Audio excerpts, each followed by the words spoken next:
The Vigari had ruled the stars for 3,000 years. They were tall, almost 9 feet, with black armor that grew from their own skin. They had 4 arms, each ending in claws that could cut through metal. Their eyes glowed red in the darkness of space. Every species in the galaxy knew their name. Every species feared them. They had conquered 17 star systems.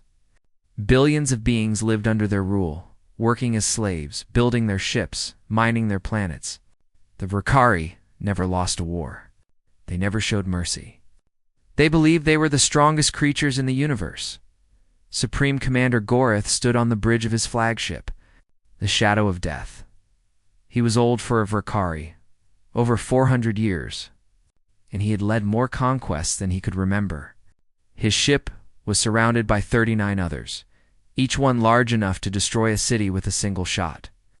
Commander said his second officer, Veltrix, "Our scouts have found something interesting." Gorath turned his massive head. "Show me." The screen lit up with an image of a small blue planet. It was beautiful in a simple way, covered with water and clouds. Radio signals were coming from it.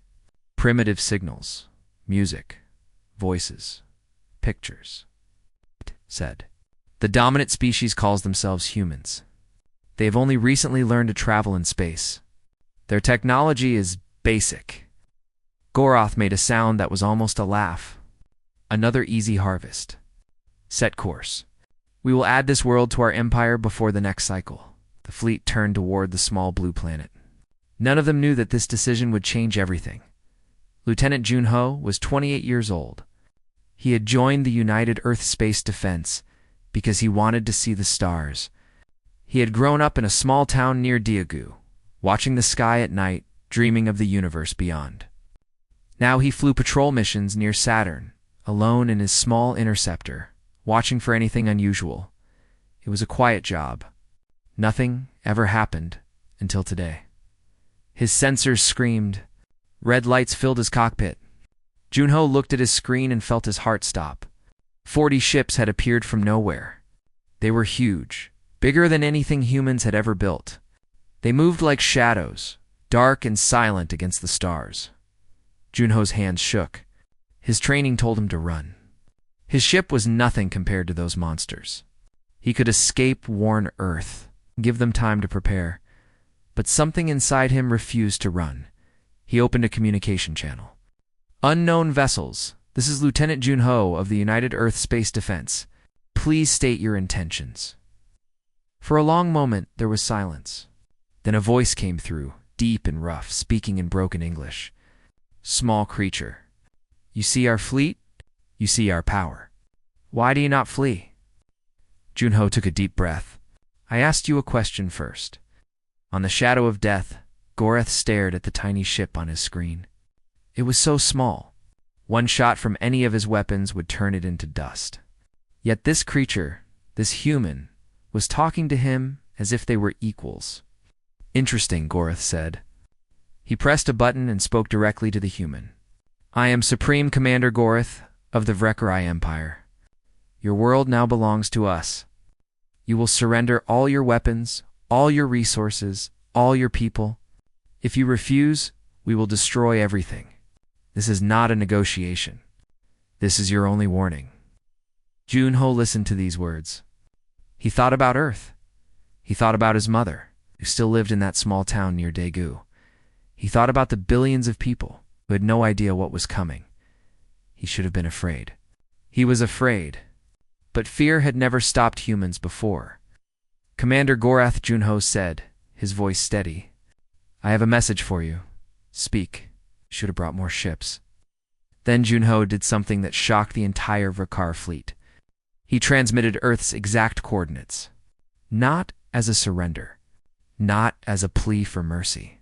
He sent it as a challenge. "Come and try," the message said. "Come and see what happens." Gorath was quiet for a long time. Veltrix moved closer to him. "Commander, should we destroy him?" Gorath shook his head slowly. "No. Let him go. Let him return to his world. Let them prepare." His red eyes glowed brighter. "It will make the conquest more entertaining." Junho turned his ship and flew toward Earth at maximum speed. His hands were still shaking. He had just challenged the most powerful force in the galaxy to a fight. He had probably doomed his entire species, but as he flew through the darkness of space, he felt something strange. It was not fear. It was not regret.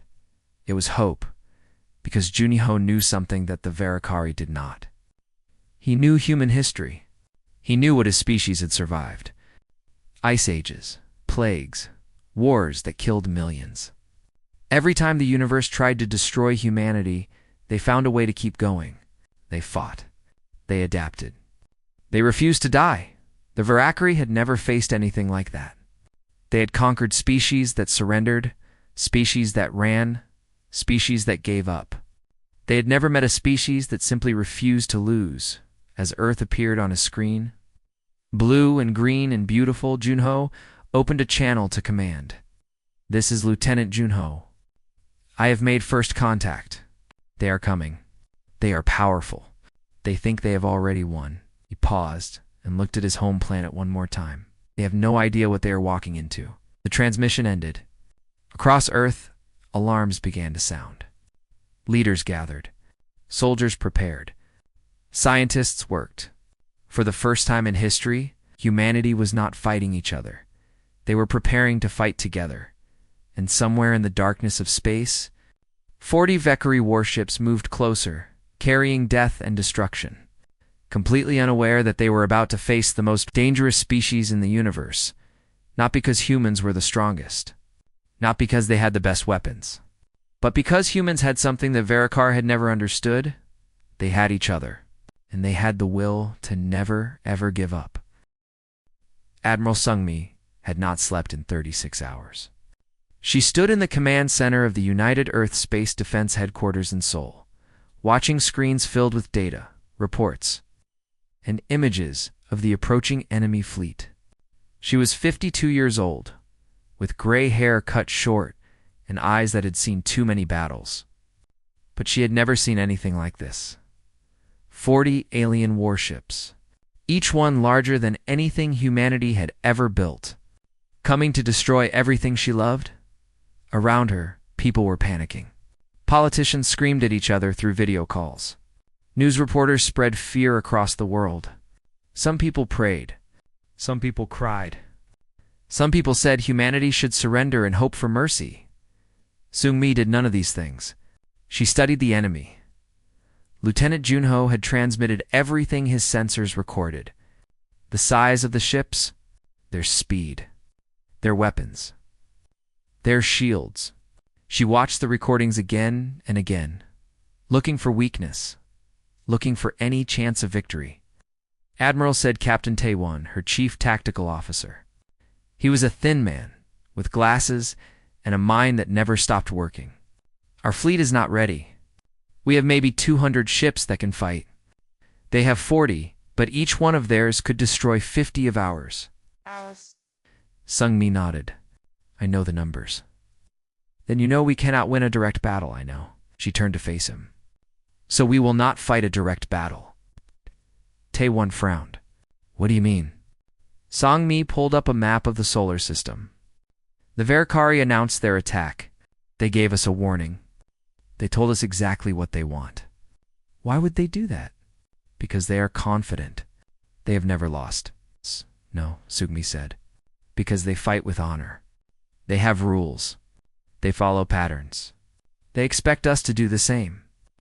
She smiled, but it was not a happy smile. "We are not going to do the same." In another room, Engineer Hannah was working on something impossible. She was 29 years old, small and quiet, with oil stains on her hands and fire in her eyes. She had worked on mining satellites for 5 years. They were designed to break apart asteroids and collect valuable metals. Now she was turning them into weapons. "This is crazy," said her assistant. "These satellites were never designed for combat." "Then we will redesign them," Hannah replied. She pulled up the satellite's programming and began to change it. "The Varakari will be watching for our warships. They will be watching for missiles and fighters. They will not be watching for mining equipment." She worked through the night, turning peaceful machines into silent killers. Each satellite was small, almost invisible against the background of space. Each one carried enough explosive force to damage an enemy ship. And there were hundreds of them scattered across the solar system from years of mining operations at the same time. Weapons specialist Daesu was having a very different kind of conversation. He was a large man with a loud voice and a collection of weapons from human history covering his office walls. He loved guns, bombs, and anything that could cause destruction. Now he had a new challenge. "Our missiles cannot break their shields," he reported to Admiral Sungmi. "Our guns cannot hurt their armor. We need something new. What do you suggest?" Daesu grinned. "We hit them with something they do not expect. Mass, speed, force." He pulled up an image of a cargo ship. "We fill these with rocks, asteroids, anything heavy. Then we fly them directly into their ships at maximum speed." Sung Mi stared at him. "You want to use suicide attacks?" "Not suicide. We remove the crews first. Automatic pilots only." Daesu's grin faded. "It is brutal. It is ugly. But it will work." Sumi thought about this for a long moment. Then she nodded. "Do it." Far away, on the shadow of death, Gorath was also preparing for battle. But he was not worried. He was curious. His officers had intercepted human broadcasts. They had learned about human history, human culture, human nature. "They are fascinating," Veltrix said, watching recordings of human wars. "They fight each other constantly. They have killed millions of their own kind. They are violent, angry, broken creatures." "This makes our task easier," Gorath replied.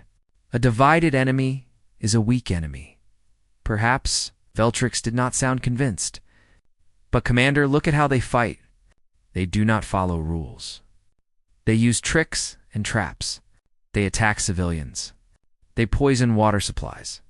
They burn their own cities rather than let enemies capture them." Gorath waved one of his forearms dismissively. "Primitive tactics.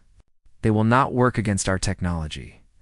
"I hope you are right." Gorath did not like the doubt in his officer's voice. He had conquered 17 star systems. He had destroyed species that were older and wiser than these humans. A young species from a small blue planet could not possibly threaten him, could they? Back on Earth, pilot Yuna was sitting in her fighter, running through simulations. She was 24 years old, the youngest squadron leader in the fleet. She had joined the military because her grandmother told her stories about the old wars. About how ordinary people became heroes when they had something to protect. Now she had something to protect. Everyone did. Her squadron was called the Daggers. 12 pilots, 12 small fighters, going against ships that could destroy cities. The odds were terrible. Most of them would probably die, but none of them quit. None of them ran. "Yuna," came a voice through her communicator. It was Junho, the pilot, who had faced the enemy fleet alone. "I heard about your plan. The swarm tactic. Flying in random patterns, attacking from all angles." "Yes," Yuna replied. "It is dangerous. It is brilliant." Junho paused. "I want to join your squadron." Yuna smiled. "Welcome to the Daggers, Lieutenant." Cross Earth, similar scenes played out. Soldiers trained. Scientists worked. Engineers built. People who had been enemies yesterday became allies today. Old hatreds were forgotten. Old borders meant nothing.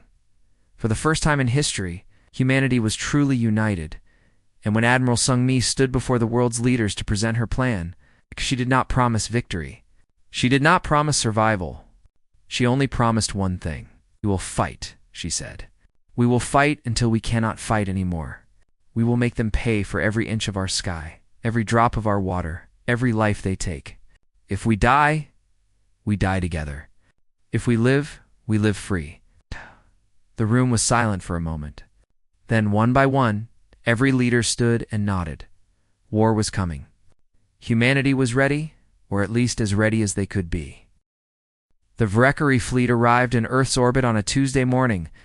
The sky above every city darkened as the massive ships blocked out the sun. People looked up and saw death hanging above them, silent and terrible. Gorath stood on his bridge, waiting for the human fleet to form a defensive line. That was how battles worked. Two forces faced each other, weapons ready, shields up. The stronger force won. It was simple. It was honorable, but the human fleet was nowhere to be seen. Commander Veltric said, confusion in his voice. We cannot find their ships. They are not in formation. They are not anywhere. Goroth frowned. Impossible. Find them. His sensors searched the space around Earth. They found pieces of human ships scattered everywhere. Some were hiding behind the moon. Some were mixed in with clouds of space debris. Some were inside asteroid fields. There was no pattern, no logic, no military formation of any kind. What kind of strategy is this? Goroth demanded. No one could answer him. Then the first explosion came. Verkari cruiser on the edge of the fleet suddenly burst into flames. No warning. No incoming missile. Just fire and death. The crew had no time to react, no time to even scream. In seconds, the ship was gone. Report. Goroth roared. We do not know, Commander. The attack came from a mining satellite, a small civilian device. We never considered it a threat. Goroth felt something cold in his chest. It might have been fear, but he refused to call it that. Destroy all satellites in the area. His ships began firing at everything around them. Mining satellites. Communication devices. Weather monitors. They destroyed hundreds of human machines, but they could not get them all. And every few minutes, another explosion rocked another Vrekara ship. Engineer Hannah watched from Earth's surface, monitoring her weapons through a secure connection. Each time a satellite struck a Vrekara ship, she marked it on her screen. She did not smile. She did not celebrate. She simply moved to the next target. You are doing well, Admiral Sungmi said through the communicator. It is not enough, Hannah replied. We are hurting them, but we are not stopping them. We are not trying to stop them yet. We are making them angry. Angry enemies make mistakes. And Goroth was indeed making mistakes. He was so focused on the invisible satellite attacks that he did not see the real threat coming. Yuna and the Yune. Daggers launched from Earth like bullets. 12 tiny fighters racing toward ships that could destroy planets. It looked like suicide. It was supposed to look like suicide. Stay random, Yuna commanded her squadron. Never fly straight. Never be predictable. Hit their weapons first, then their engines, then their shields. And remember, we are not trying to destroy them. We are trying to blind them. Verkari saw the small fighters coming and almost laughed. These tiny machines posed no threat. Their weapons could barely scratch Verkari. Armor. But the daggers were not trying to scratch armor. Jun-Ho dove toward a Verkari battleship, his fighter spinning and twisting in patterns that no computer could predict. He was not aiming at the hull. He was aiming at the sensors, the cameras, the eyes of the ship. His weapons were weak, but they were strong enough to break glass and melt circuits. He fired. The battleship's main sensor array exploded in a shower of sparks. The ship was not destroyed, but it was blind. Across the fleet, the daggers did the same thing. One by one, Vrekari ships lost their ability to see. They fired their weapons blindly, sometimes hitting nothing, sometimes hitting each other. Goroth watched in horror as his fleet fell into chaos. Fall back, he ordered. Reform the line. But his ships could not reform. They could not coordinate. The human fighters were everywhere, like insects that could not be swatted. Then came the cargo ships. Dessou had done his work well. 50 old cargo vessels, each one filled with rocks and metal and anything heavy, were flying toward the Vrekari fleet at maximum speed. There were no crews on board, just automatic pilots and a simple command. Hit the biggest target you can find. The first cargo ship struck a Vrekari destroyer at full speed. The impact was tremendous. The destroyer's shields held for almost 3 seconds before collapsing. Then the cargo ship, weighing millions of tons, crashed through the hole like a fist through paper. More cargo ships followed. Some were shot down by Verkari guns. But others got through. 5, 10, 12 Rakari ships were destroyed or crippled by simple mass and speed. Gorth could not believe what he was seeing. These humans had no honor. They used tricks and traps. They attacked from shadows. They sacrificed ships like they meant nothing, Commander Veltrix said, his voice shaking. We have lost 18 ships. We should retreat and plan a new attack. Gorth's claws dug into his command chair. We will not retreat from these primitives. We will crush them. Commander, please launch all ground troops. We will take their planet by force. It was a mistake. The humans were waiting for exactly this. As Varakar dropships descended toward Earth's surface, they entered a storm of fire. Every city had prepared. Every town had armed itself. Not just soldiers, but ordinary people. Teachers, farmers, students, grandmothers, everyone with a weapon. Everyone with a bomb. Everyone with the will to fight. The Varakari troops were strong. They were trained, but they were not prepared for an entire planet fighting back. They expected surrender. They found war. In Seoul, a group of office workers held a building against 50 Varakar soldiers for 6 hours. In Cairo, taxi drivers used their vehicles as weapons, ramming enemy troops. In Tokyo, chefs fought with kitchen knives. In Rio, street musicians became street fighters. Humanity was not just an army. Humanity was a species that refused to die.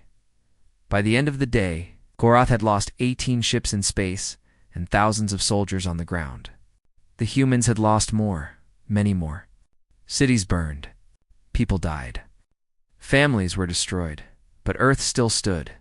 Admiral Seung Mi appeared on Gorath's screen. Her face was tired but calm. Behind her, fires burned and smoke rose. You fight without honor, Gorath snarled. We fight to survive, Sumi replied. There is no honor in extinction. There is no glory in slavery. You came here expecting us to surrender? We will not. We will fight you with everything we have. And when we run out of weapons, we will fight you with our hands. And when we can no longer stand, we will fight you from our knees. You will never have our planet. You will never have our people. You will never, ever break us. She ended the transmission. Gorath sat in silence for a long time. For the first time in 300 years of conquest, he did not know what to do next. The humans had lost thousands. They had lost cities. They had lost so much, and they called it victory. Gorath finally understood.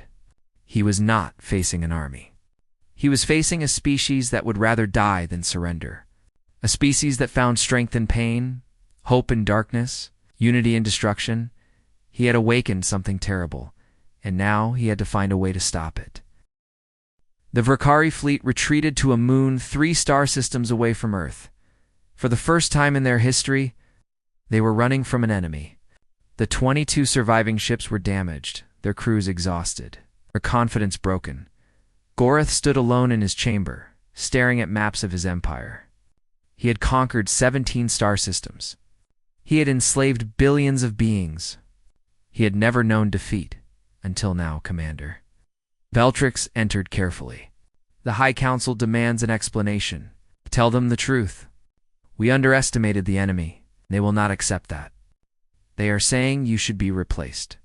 They are saying the humans must be destroyed immediately, with the full force of the Empire.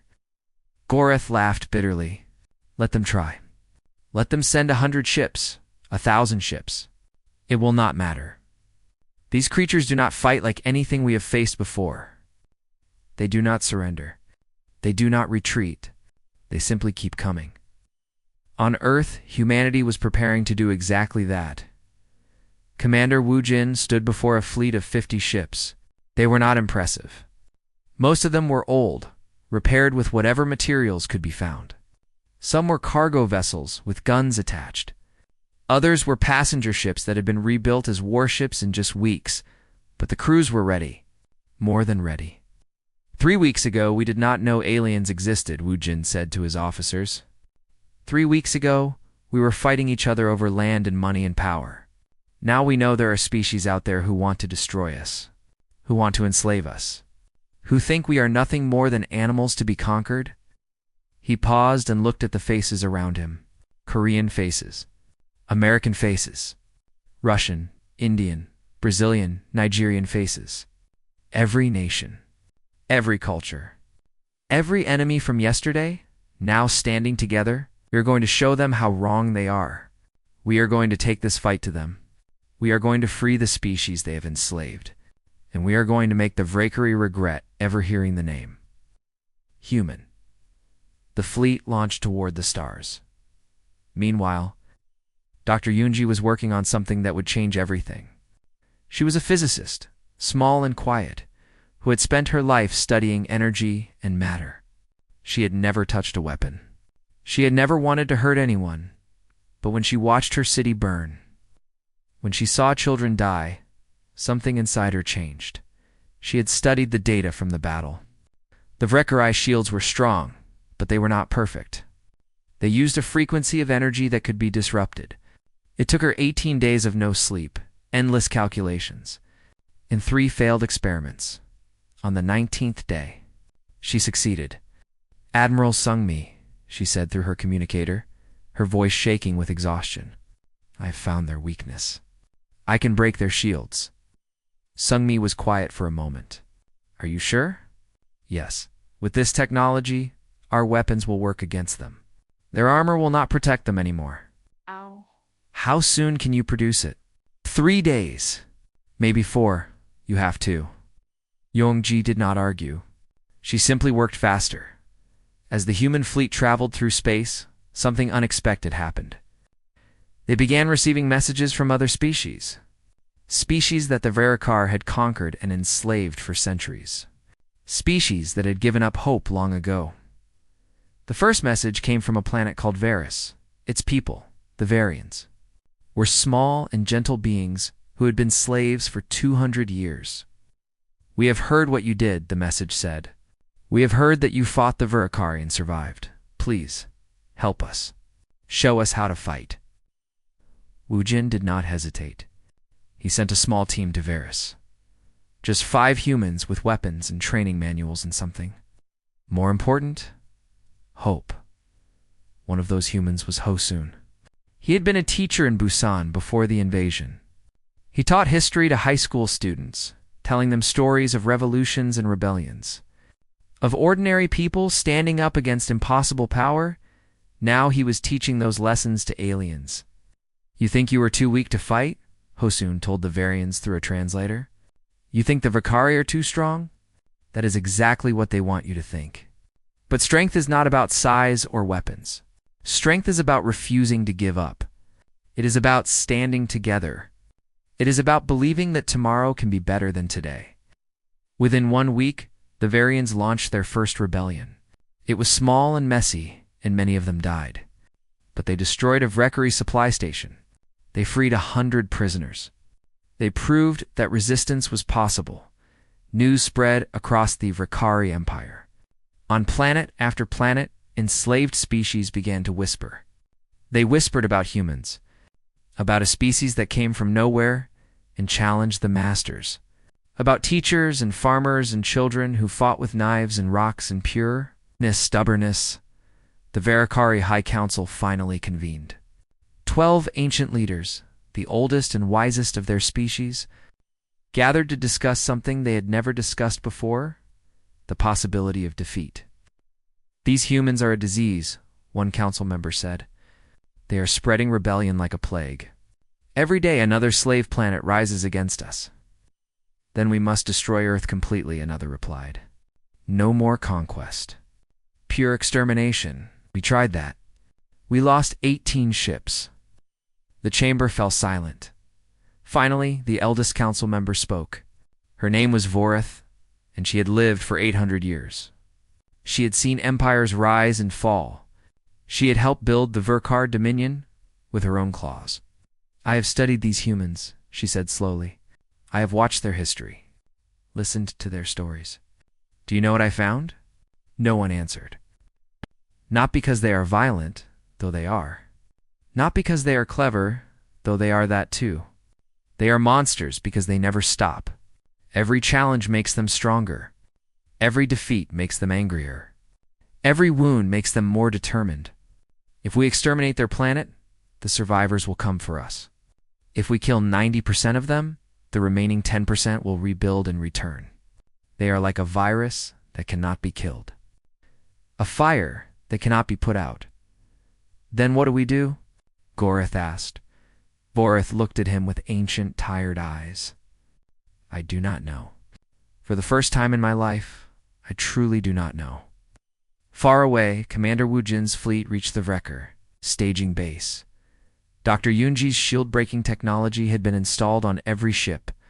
When the Wrecker defenders fired their weapons, they expected human ships to explode instead.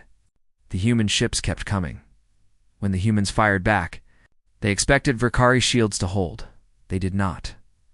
The battle lasted for hours. When it was over, the Wreckari base was destroyed, and humanity had captured its first alien territory. Wujin stood on the surface of an alien moon. Looking up at stars he had never imagined he would see. Around him, his soldiers were freeing prisoners, securing supplies, and sending messages back to Earth. They were not just defending anymore, they were attacking. They were winning. They were becoming something the galaxy had never seen before, and they were just getting started. 3 years had passed since the Wreckari first appeared in Earth's sky. 3 years of war, of loss, of blood and fire, and endless fighting. 3 years that changed everything. The Treaty of Orion was signed on a space station that floated between stars. It was neutral ground, built by species who had watched the war with growing amazement. The document was simple. The Wreckari Empire officially recognized humanity as equals. No more conquest.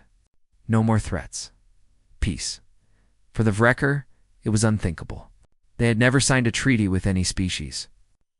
They had only ever offered 2 choices, surrender or death. But humanity had shown them a third option, fight back. And Win Gorath was there for the signing. He was no longer Supreme Commander. The High Council had removed him after the 3rd year of defeats. But he wanted to see this moment. He needed to understand. Admiral Sun Mi represented humanity. She was older now, her hair completely gray, her face lined with exhaustion. She had not slept well in 3 years. Every night, she dreamed of the friends she had lost, the cities that had burned, the choices she had made, but she was still standing. Humanity was still standing. Before I sign this, Sung Mi said to the assembled representatives, I want to say something. Oh. The room fell silent. Representatives from 30 species watched her. Some had been Wreckari slaves. Some had been neutral observers. All of them were curious about these strange creatures from the small blue planet. 3 years ago, you saw us as primitives, weak, divided, violent. You thought conquering us would be easy. She paused and looked directly at Gorath. You were right about some things. We are violent. We have spent most of our history fighting each other. We have done terrible things to ourselves and our planet. Gorath said nothing. His red eyes watched her without expression. But you were wrong about what that meant. Our violence is not weakness. It is survival. For millions of years, we have faced every danger the universe could throw at us. Predators, ice ages, diseases, natural disasters, and each other. We survived all of it. We survived because we learned to adapt, to fight, to never give up no matter how hopeless things seemed. She looked around the room at the alien faces watching her. You called us monsters. Maybe we are. But we are monsters who protect our own. Monsters who will cross the galaxy to save a single child. Monsters who will stand between the innocent and those who would harm them. Her voice grew stronger. We are not conquerors. We do not want your worlds or your resources. We want only one thing: freedom. For ourselves and for everyone who has lived under the shadow of tyranny. She signed the treaty. The war was officially over, but the story did not end there. In the years that followed, humanity spread across the stars. Not as conquerors, as Sung Mi had promised, but as something else entirely. They became teachers like Hosung, who had sparked rebellions on a dozen worlds. They became healers, bringing human medicine to species who had never known it. They became builders, engineers, scientists. Artists, they became hope. Lieutenant Junho, the pilot who had faced 40 warships alone, became a legend. Songs were sung about him on planets he had never visited. Children on alien worlds played games where they pretended to be him. Standing alone against impossible odds and refusing to run, he never got used to it. "I was just doing my job," he told reporters for the 100th time. "I was scared. I am still scared every time I fly." Being brave does not mean you are not afraid. It means you do what needs to be done even when you are terrified. Captain Taiwan wrote the tactical manuals that were now studied by military forces across the galaxy. His ideas about guerrilla warfare, unconventional tactics, and psychological operations were revolutionary. Species that had been conquered for centuries learned from his words and found ways to resist. Engineer. Hannah created technology that could detect threats before they arrived. Her early warning systems were installed on thousands of worlds, protecting billions of lives. She never forgot that her first weapons had killed Vrakar's soldiers. She spent the rest of her life creating things that saved people instead. Pilot. Yuna and the surviving members of the Daggers became instructors, training new pilots from every species. The swarm tactic they had invented was now standard practice for small fighter squadrons everywhere. Yuna eventually retired to a quiet planet where she grew flowers and watched the stars at night, remembering friends who had not survived. Desu kept making weapons. He could not help it. But he also became a historian, documenting human conflicts and explaining to alien scholars why humans fought the way they did. "We are not proud of our violence," he said in one famous speech. "But we are not ashamed of it either. It is part of who we are. And sometimes it is necessary to protect what we love."